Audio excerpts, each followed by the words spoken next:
പത്മനാഭ ഒരു super call കിട്ടിട്ടുണ്ടാ. വാ കാണാം. ചക്കരപ്പച്ച തേടി വരുന്ന ഒരാളായിട്ടാണ് മനു തോമസിനെ പാർട്ടി നിലവിൽ കാണുന്നത് എന്ന് വേണം നമുക്ക് മനസ്സിലാക്കാൻ. അയ്യോ, ഇങ്ങനെയൊക്കെ പറഞ്ഞ എങ്ങനെ? ഞാൻ അങ്ങനെയുള്ള ഒരുത്തനാണോ? എല്ലാത്തിനും നാട്ടുകാർ എന്റെ മണ്ടക്കാരൻ പറഞ്ഞു.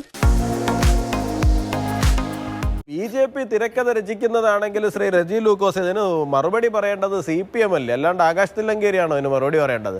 അർജുനായങ്കിയാണോ ഇതിന് മറുപടി പറയേണ്ടത്? ഇവരൊക്കെയാണോ ഇപ്പൊ നിങ്ങളുടെ പാർട്ടിയുടെ പുതിയ വക്താക്കള്?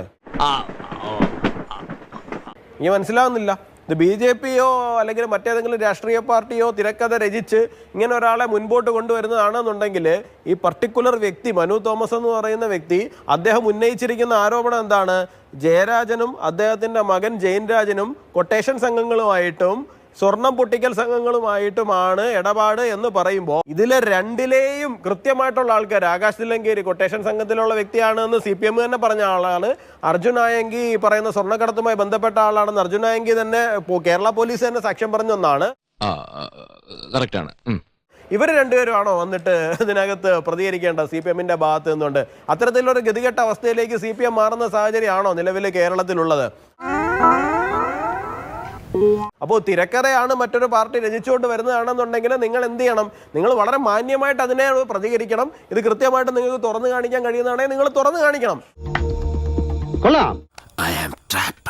അല്ലാണ്ട് ഈ പറയുന്ന മുക്കാൽ എന്താണ് ചട്ടമ്പികളെ അല്ല ഇറക്കി വിട്ടിട്ട് ഇതിനകത്ത് പ്രതികരിക്കേണ്ട. അവിടെയാണ് നിങ്ങൾ താഴെ പോയിരിക്കുന്നത് എന്നുള്ള കാര്യം ശ്രീ ജയരാജനും മനസ്സിലാക്കണം, താങ്കളും മനസ്സിലാക്കണം.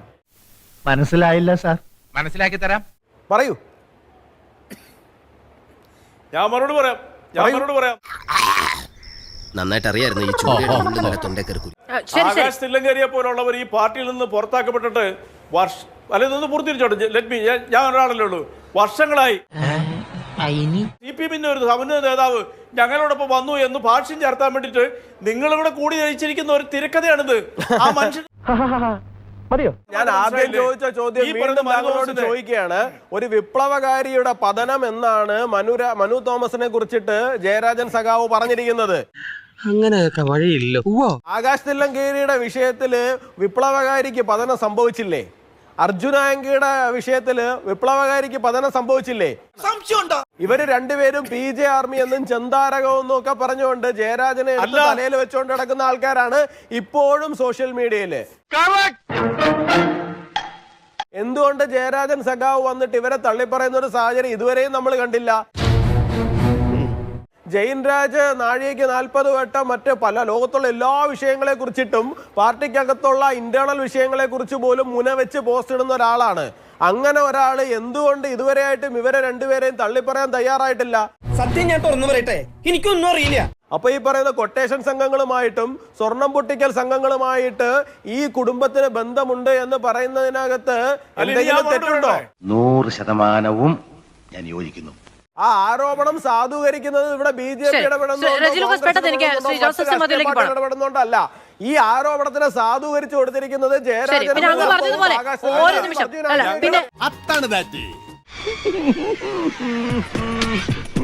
അർജുനായങ്കിയുടെയും ആകാശ് തില്ലങ്കേരിയുടെയും പേര് ആദ്യത്തെ പോസ്റ്റിലില്ല. രണ്ടാമത്തേലും കൊട്ടേഷൻ സംഘാംഗങ്ങൾ എന്നേ ഉള്ളൂ. അപ്പൊ പേര് പറഞ്ഞതുകൊണ്ട് വന്ന് മറുപടി പറഞ്ഞതല്ല, സ്വയം സംരക്ഷിക്കാൻ ഇറങ്ങി പുറപ്പെട്ടതാണ്. ഇത് വടി കൊടുത്ത് അടി വാങ്ങുന്ന പരിപാടിയാണല്ലോ ബാബു. ഞാൻ പറയട്ടെ, ഈ മനു തോമസ് പറഞ്ഞ വ്യക്തി ഇതുവരെ എടുത്തിരിക്കുന്ന നിലപാടുകളെ കുറിച്ച് നിങ്ങൾ നോക്കിയേ. ഈ മനു തോമസ് ഈ രീതിയിലുള്ളൊരു നാടകം ഇപ്പൊ BJP അവർക്ക് അദ്ദേഹത്തിന് ഓഫർ കൊടുത്തിരിക്കുന്നത് എല്ലാം ഞാൻ കടിച്ചു പിടിച്ചോണ്ട് നിൽക്കണം. എനിക്ക് ചൊറിഞ്ഞോണ്ട് വരണം, എന്നെ കൊണ്ട് പറയിപ്പിക്കരുത്. അല്ലെങ്കിൽ BJPക്ക് ഇദ്ദേഹത്തിന് ഒരു ആയുധമാക്കി CPM-നെ ബലിയാടാക്കാൻ വേണ്ടി കളിച്ചൊരു നാടകം എന്നല്ലാണ്ട് ഇതിനെന്ത് പ്രസക്തിയുള്ള? ലേശെങ്കിലും ബുദ്ധി ഉണ്ടായിരുന്നെങ്കിൽ മന്ന ബുദ്ധിയെങ്കിലും വിളിച്ചേനെ. ഈ പറയുന്ന വിവരമൊക്കെ ആര് പങ്കുവെച്ചതാണ്? നിങ്ങൾ അങ്ങനെ ഒരു ഓഫർ കൊടുത്തിട്ടുണ്ടോ? എനിക്കറിയില്ല മാധു. മാത്രമല്ല എനിക്ക് മനസ്സിലാത്തൊരു കാര്യം എന്ന് പറഞ്ഞാൽ DYFIയുടെ കണ്ണൂർ പോലുള്ള ഒരു ജില്ലയുടെ ജില്ലാ പ്രസിഡന്റിനെക്കാളും വലിയ പോസ്റ്റ് ആണോ അത്തരത്തിലേക്ക് CPM BJP-യെക്കാളും താഴെ പോയെന്നാണ് പറയുന്നത്. ചെറിയ വട കൊടുത്ത് വലിയ വട വാങ്ങിച്ചു. AP അബ്ദുള്ളക്കുട്ടി അദ്ദേഹത്തിന് കൊടുത്ത ഓഫർ എന്താ?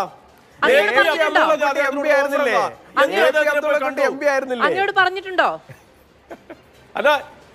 അല്ല മിണ്ടാൻ പറ്റാതെ നിൽക്കുന്നതിന് ഞങ്ങളുടെ നാട്ടിൽ എന്താ പറയാന്നറിയോ? അണ്ണാക്കിലെ പിരിവെട്ടി.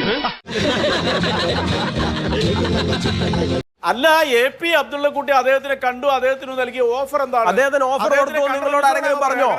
ഓഫർ കൊടുത്തോ നിങ്ങളോട് ആരെങ്കിലും പറഞ്ഞോ? പോയേ കയ്യിന്ന് പോയേ.